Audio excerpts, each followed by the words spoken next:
Well, Lizzie Phelan is a freelance journalist joining us now live from the Syrian capital, Damascus, to share her thoughts with us on the news taking place about the Arab League conference, of course. Lizzie, some of the major points of the report by the head of the Arab League monitors in Syria, they didn't face any problems, they say, from the Syrian government.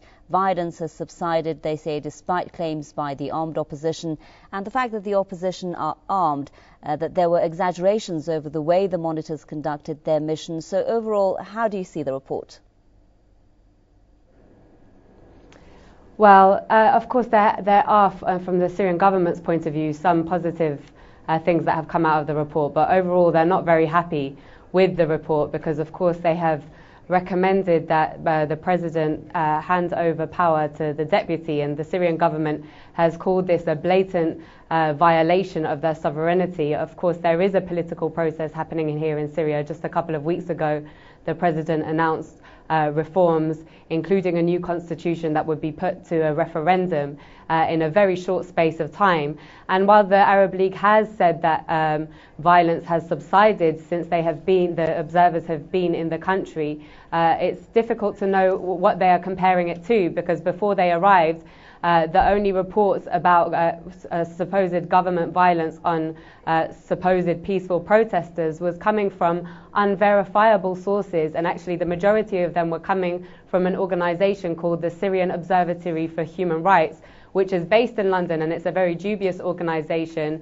Nobody really knows who they are. There is some evidence that they are linked to Western intelligence services. But on the other hand, the Arab League has acknowledged that they have acknowledged the government's insistence that there is violence coming from armed insurgents inside of the country. And of course, just a few days ago, Arab League officials themselves extraordinarily said that the attack in Homs that famously killed the France 2 reporter Gilles Jacquier and 8 other Syrian civilians was conducted by so-called Free Syrian Army fighters.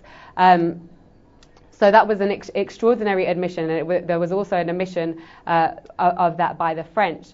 But really what the Arab League isn't acknowledging, on the one hand they're acknowledging that there's armed insurgents inside the country, but they're not acknowledging then that as a result the Syrian government is in a very difficult position, because if they're acknowledging that in places like Homs and other places there are armed insurgents inside the country, then what we know is that these insurgents are embedded amongst the civilian population, and this is very difficult for the Syrian military and government to respond to in a decisive way without causing a loss to civilian life.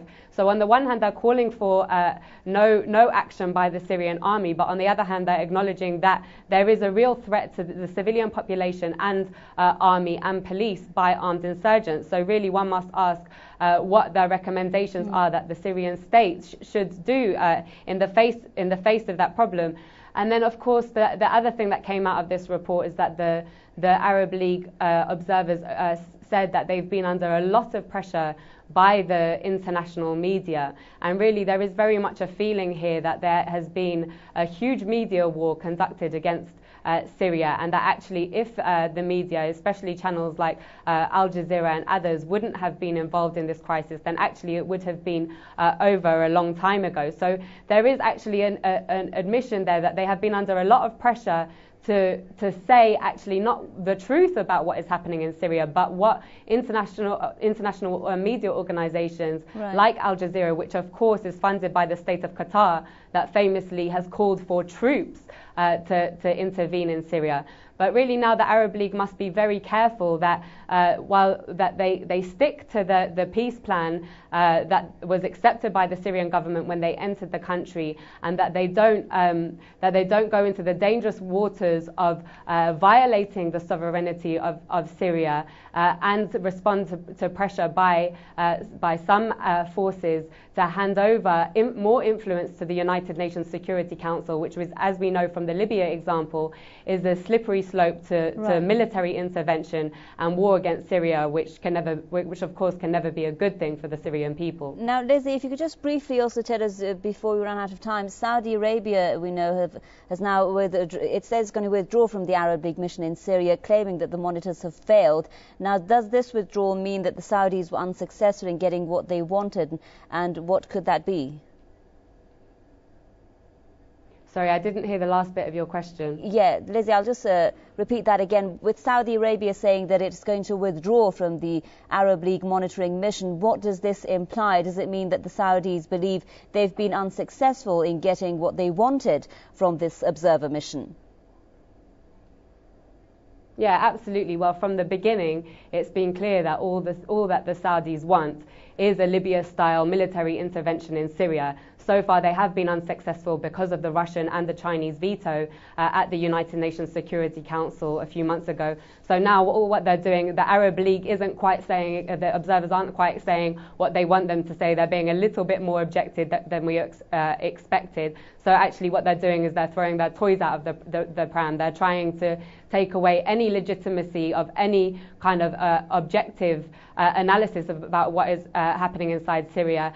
And if they don't get military intervention, they don't want to be part of any peaceful process inside Syria. And their actions today make that absolutely clear. Lizzie Phelan, freelance journalist, joining us there live from Damascus with her thoughts. Lizzie, thank you.